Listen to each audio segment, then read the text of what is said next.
le film documentaire de Pierre Parnéras, le fameux film Hold Up, qui est sorti il y a quelques jours, fait un véritable tabac. Il a été vu par des centaines de milliers de personnes, sans doute maintenant par plusieurs millions de personnes. Il est commenté partout et surtout, grande réjouissance, il affole complètement le système politico-médiatique qui s'en étouffe de fureur et qui ne sait par quel bout prendre le sujet pour éteindre l'incendie. Et rien que pour cette raison, il faut absolument voir ce film documentaire. Il faut le voir car c'est un acte de résistance contre le système politico-médiatique qui ment tout le temps.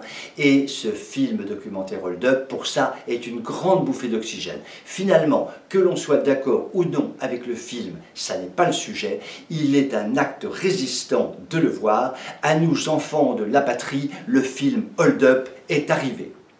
Donc, il faut le voir. Mais indépendamment du fait qu'il faille le voir, il y a dans ce film documentaire 1 ou 2 minutes qui sont véritablement terrifiantes. C'est vers la fin du film documentaire. Nous avons là un docteur, le docteur Alexandre, fondateur de Doctissimo, qui d'ailleurs a vendu Doctissimo, qui est maintenant immensément riche grâce à Doctissimo, et nous avons ce docteur Alexandre qui fait une conférence devant des élèves de Polytechnique et de Centrale. Et là, ce qu'il dit est tellement énorme, est tellement effrayant, que mes cheveux s'en sont dressés sur la tête, au point d'ailleurs que j'aurais pu m'en faire un chignon. Que dit le docteur Alexandre? Il explique aux polytechniciens et aux centraliens, à ces jeunes élèves, il explique qu'ils sont des hommes qui seront des dieux, que ce sont des intellectuels qui eux seuls seront capables de comprendre le monde et de le diriger, ils seront les winners. Et de l'autre côté, il y aura cette grande masse de gens totalement nuls, totalement stupides, totalement incompétents. Il les appelle les losers, il ose les appeler les gilets jaunes. Ce docteur Alexandre est d'un mépris, d'un orgueil, d'un fascisme absolument insupportable.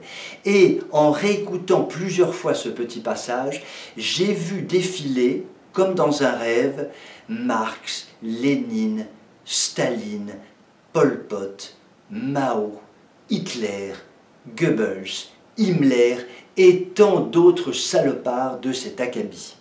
Ce professeur, ce docteur, professeur devant des élèves, mais il n'est que docteur, Alexandre, ce docteur Alexandre dépasse en quelques mots tout ce que l'on peut imaginer d'effrayant dans le monde qui se dirige vers nous à vive allure, ce monde que nous appelons, que les élites appellent de tous leurs vœux, ce monde divisé en 2 parties, les winners, les riches, les intellectuels, ceux qui méritent de diriger, et les losers, les sans-dents, les minables, les sans-grades, tous ceux qui sont véritablement des inutiles, j'emploie son propre mot, des inutiles.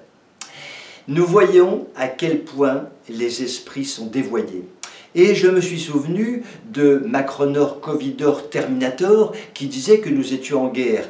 Eh oui, il n'a pas complètement tort. La seule chose, ce n'est pas tout à fait la guerre qu'il nous décrivait. Il y a effectivement une guerre redoutable qui s'annonce entre ceux qui se prennent pour des dieux, les winners, les 20% peut-être des élites mondiales qui considèrent qu'ils ont droit de vie et de mort sur les losers, les crétins patentés, les gilets jaunes, qui représentent 80% de la population, qui sont des inutiles, qu'il faudra sûrement diriger d'une main de fer, et pourquoi pas un jour supprimer si cela est nécessaire. J'en parlais assez ébranlé tout de même à ma tante Gertrude, qui m'a répondu « Ah ben mon petit gars, il est sûr que ça va chauffer très fort, et quand ça chauffe très fort, ça chauffe très fort. » Sur cette conclusion très chaleureuse, je vous souhaite un excellent week-end et je vous dis à lundi prochain.